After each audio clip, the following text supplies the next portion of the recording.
Şimdi hep söylüyorum ya, Kars keşfedilmeye bekleyen güzelliklerle, yapılarla ve gizemlerle dolu diye.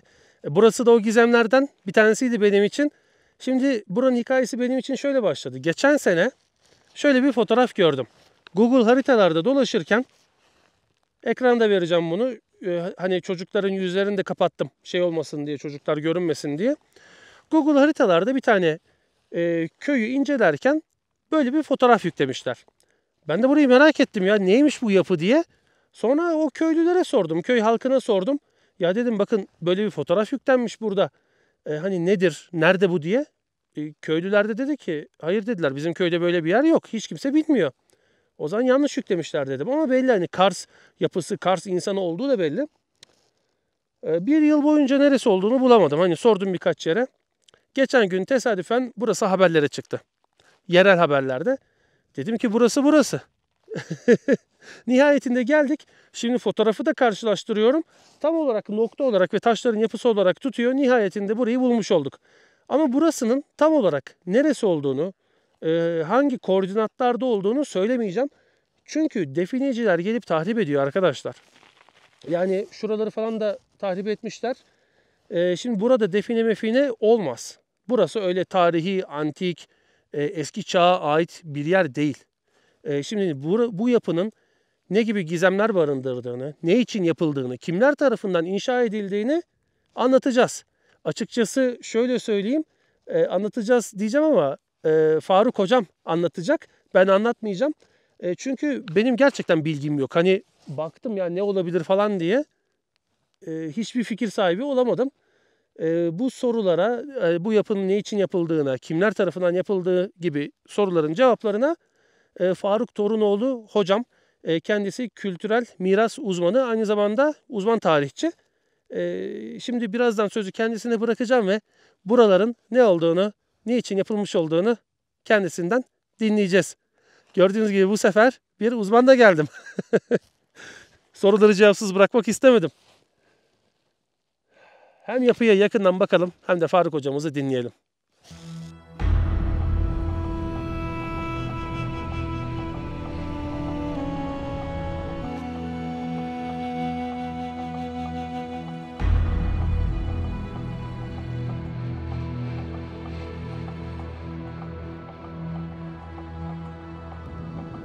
Şu an Yahni Dağı'na yakın bir noktada köylüler tarafından Anıttepe olarak söylenilen ve genellikle anılan tepedeyiz.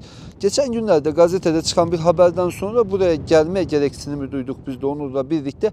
Gelelim bakalım nedir diye bir bakalım dedik. Ama gelmeden önce ben zaten Onur'la konuşmuştum. Bunun ne olduğunu biliyoruz. Bu ne mi? Bunun ne olduğunu açıklamadan önce basit bir örnekle başlayayım. Ayastefanos abidesini hemen hemen herkes duymuştur. Meşhur bir Ayastefanos abidesi vardır. Rusların 93 Harbi anısına yaptıkları en büyük toplu mezar anıtıdır. Ruslar 1877-1878 yani Rumi takvime göre 1393'e denk gelen 93 Harbi'nden sonra Kafkaslar'da, Balkanlar'da ve İstanbul'da birçok yerde toplu mezar abideleri yapmışlardır.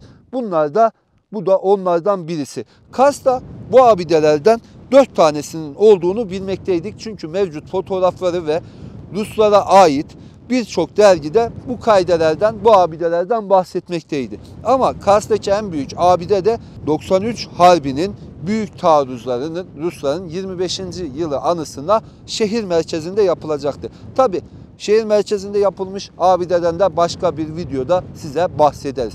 Ama biz hemen bu abideye dönelim. Bu abide toplu mezarlar için yapılmış olan abidelerden birisi. Çünkü elimizde buna benzer bir abidenin, kaidenin fotoğrafı da mevcut. Ruslar 1877'de ölen askerleri anısına birçok noktada bu küçük abidelerden yaptığını düşünmekteyiz. Şu anda kaidenin, abidenin kitabesinin olan yerde tahrip edildiği için herhangi bir yazı kalıntısı bulunamıyoruz. Hani böyle bakınca üzerinde birçok yazı olduğu görünüyor ama genellikle bu bölgeye gelip giden definecilerin yakın köylerdeki insanların yazdığı yazılar aslında. Herhangi bir Rusça yazı yok. Abidenin hiçbir tarafında, sağ tarafında küçük bir yazı var. O yazının da önceden mi yazıldığını, abide zamanında mı yazıldığını söylemek çok zor. Ama bir tarih var, kazınmış bir tarih ve bir isim var.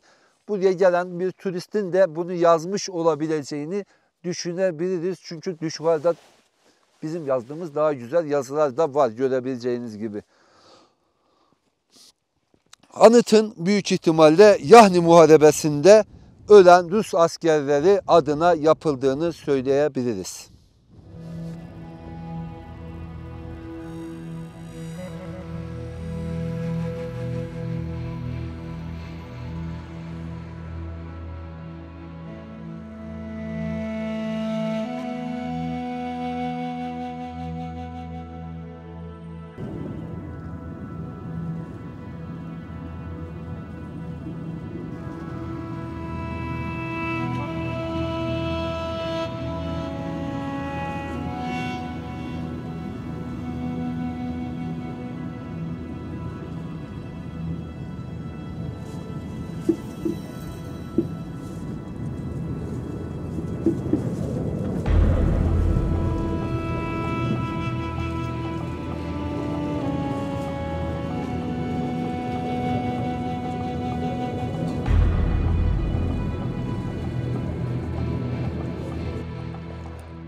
Faruk hocama vermiş olduğu bilgiler için çok teşekkür ediyorum. Gerçekten onun anlatımı olmasa ben burasının ne olduğunu anlamazdım, çözemezdim. Yani bakardım, ne anlatı bu falan derdim yani. İlginç. Burayı da öğrenmiş olduk. Kars'ta görülecek, keşfedilecek çok yer olduğunu görüyorum. Aynı zamanda gördüğümüz bir şey var ki nerede bir eser varsa tahrip ediliyor arkadaşlar. Yani defineciler kazmış, üzerini yazılarla çizmişler, kazımışlar. Yani bunu kazımaya ne gerek var? Madem bir şeyi kazımak istiyorsun, tepe bomboş, her yer taş. Şuraya bir tane de sen 3-5 taş üst üste koy, anıt yap oraya madem. Sen de kendi üzerine yaz bir şeyler. Yani var olan tarihi bir şeyi neden kazıyorlar? Yani üzücü. Evet. Tekrar Faruk hocama teşekkür ediyorum. Öğrenmiş olduk. Umarım sizler için de güzel bir seyir olmuştur. Kars'ta gezilecek, görülecek daha nice yerler varmış diyoruz. Bir sonraki videoda buluşmak dileğiyle diyelim. Dağlarla, doğayla, tarihle ve anıtlarla kalın diyelim.